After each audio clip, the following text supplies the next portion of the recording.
Let's dive right into this explainer. Think about how often you try to guess what's coming next. I mean, from where to put your personal investments, all the way to global politics. Predicting the future is something we all attempt, right? But very few of us actually master it. Well, today we're doing a book summary review of Philip Tetlock and Dan Gardner's brilliant book, Superforecasting, The Art and Science of Prediction. It's basically considered the absolute gold standard for understanding how to get predictions right.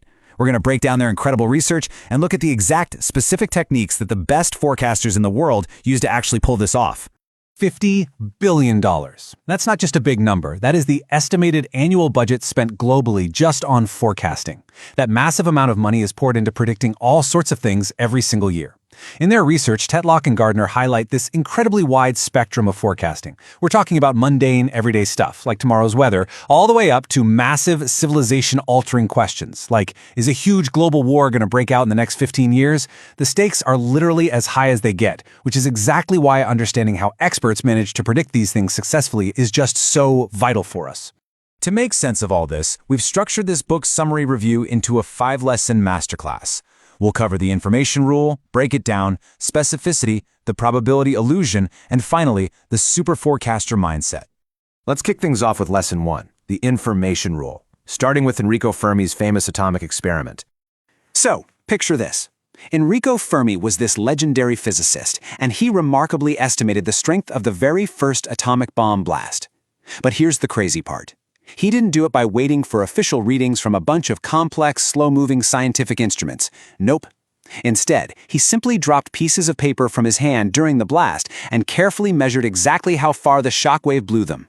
Using just that immediate, real-time data, he calculated a highly accurate estimate of the bomb's yield. This is a brilliant story because it perfectly illustrates our first rule, which hinges on the idea of a deterministic future. The core principle goes like this. If we could somehow know where every single particle in the universe is right now, and we knew its exact motion, we could perfectly predict the future. Now, obviously, we can't know the state of every particle, but the big takeaway the authors emphasize is that superforecasters aggressively hunt for current information. They know absolutely for sure that the more data we have about right now, the better we can predict tomorrow. The present dictates the future. Moving right along to Lesson 2, Break It Down, which brings us to the famous Chicago piano tuner problem. Fermi actually taught his students this really clever technique, often called Fermiizing. It allowed them to predict seemingly impossible numbers. He'd ask them something wild, like, how many piano tuners are there in the entire city of Chicago? Now, initially, that sounds completely unknowable. But instead of just panicking and wildly guessing a massive number, the trick is to find the psychological relief of breaking the problem down. You turn it into smaller, knowable, researchable questions. It's like a giant puzzle. First, what's the total number of pianos in Chicago? Second, how often are those pianos tuned every year? Third, how long does it take to tune one single piano? And fourth, how many hours a year does an average piano tuner work? If you figure out the answers to just those 4 bite-sized questions, you can deduce a highly accurate prediction. In this specific case, it comes out to roughly 63 piano tuners. So the rule of thumb here is simple. Always, always break massive questions down into smaller, solvable pieces. All right, Lesson 3, Specificity, or why vague forecasts almost always fail. The authors highlight this spectacularly wrong prediction by Steve Ballmer, the former CEO of Microsoft, talking about the original iPhone. Back in the day, he confidently went on record and stated, "There's no chance that the iPhone is going to get any significant market share. No chance." Well, as we all know today, he missed the mark completely. But beyond just being incredibly wrong, there's a delicious irony to this. His absolute unwavering certainty, saying no chance, that is the exact opposite of how a superforecaster thinks. Plus, this quote is just a perfect example of the sheer danger of using vague language when you're trying to forecast something. Let's look closer. The fundamental problem is that he just wasn't clear at all. When he says significant, what does that actually mean? Are we talking about above 20%? Above 50%? And what exact market is he even talking about? Is it the US market share or the global market share for all cell phones? Because it's completely unspecific, it's virtually useless as a forecast. Tetlock's research actually proves that everyday TV pundits love using vague words like significant, likely, or fairly possible. Why? Because they use them as a shield so they can never be proven wrong later. Superforecasters don't play that game. They assign hard, specific numbers. They force accountability on themselves. The major lesson here? When you forecast, you have got to be as utterly specific as possible. That brings us to Lesson 4, the probability illusion, featuring a really fascinating coin flip experiment. This lesson reveals how our human brains wildly misunderstand probability. Tetlock and Gardner shared this awesome story of a clever teacher who gave his students a very specific homework assignment. He basically split the class right down the middle.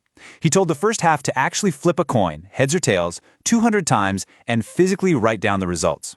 He told the second group not to flip a coin, but to just fake it and write down a completely random pattern of heads and tails. Well, when they turned the papers in the very next day, the teacher could immediately sort them into two piles and spot the cheating students who just made up the patterns. How on earth did he do it so fast? He just looked for the streaks. Tetlock and Gardner highlight this major cognitive trap. You see, humans are naturally pattern-seeking machines. We mistakenly think that a random, even chance means we shouldn't see more than 3 heads or 3 tails in a row. We just expect this nice, even, alternating distribution. Because of that, the cheaters avoided putting 5 heads or 5 tails in a row because it just didn't feel random enough to them. But in reality, true probability is clumpy, it's messy, and it creates massive streaks. Over 200 flips, the chances of getting at least 4 or 5 heads or tails in a row are actually enormous. If a paper didn't have any groups of 5 in a row, the teacher knew for a fact they faked it.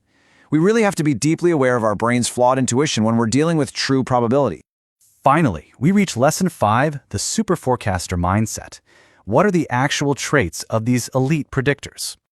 Now, you might be thinking you need to be a certified literal genius to predict the future, but the authors discovered something so fascinating during their massive forecasting tournaments. It turns out someone with an astronomical IQ of 170 is actually only a tiny bit better at predicting things than someone of average intelligence who just regularly reads the New York Times. Raw intelligence adds very little to your actual prediction skills, compared to simply taking in vast amounts of information and staying well informed. So the crucial point the authors are making here is all about the knowledge curve. Gathering huge amounts of knowledge only yields slightly better predictions over time. You hit diminishing returns. And honestly, even with all the knowledge in the world, reality is just infinitely complex. There will always be completely unpredictable factors. I mean, as the book humorously notes, a black hole could literally just randomly swallow the universe tomorrow. Because absolute certainty is completely impossible, you have to adopt a highly specific mindset to navigate the unknown. Elite superforecasters all share these core traits. They're naturally cautious and humble, deeply understanding that nothing is certain. They're actively open-minded, totally comfortable with numbers, and deeply self-critical, constantly watching their own backs for cognitive traps like the anchoring bias. But the real flagship takeaway of this book summary is that they are thoughtful updaters. These people treat forecasting exactly like updating software on a phone. Every single time a new piece of news drops, they willingly tweak their probability up or down just a few percentage points. When the facts change, they change their minds. No ego involved. Plus, they maintain a serious growth mindset, truly believing it is possible to get better at this through practice. Oh, and to be a super forecaster, you must also possess grit. We're talking about the sheer determination to keep at your predictions no matter how long it takes. Some forecasts are incredibly long-term. You might literally have to wait up to 50 years to see the actual consequences of a forecast play out in reality. But why does this matter for you? Because keeping score of your own predictions over months or even years is quite frankly the only way to actually improve. It takes serious patience and resilience to honestly track your own accuracy over time. So as we wrap up this explainer, and you take these lessons from Tetlock and Gardner's research out into your own life, I want to leave you with one final critical thought. Ask yourself honestly about your own open-mindedness. Are your beliefs treasures to be fiercely protected, or are they hypotheses to be tested? Because if you can start treating your beliefs as the latter, you are well on your way to becoming a super forecaster.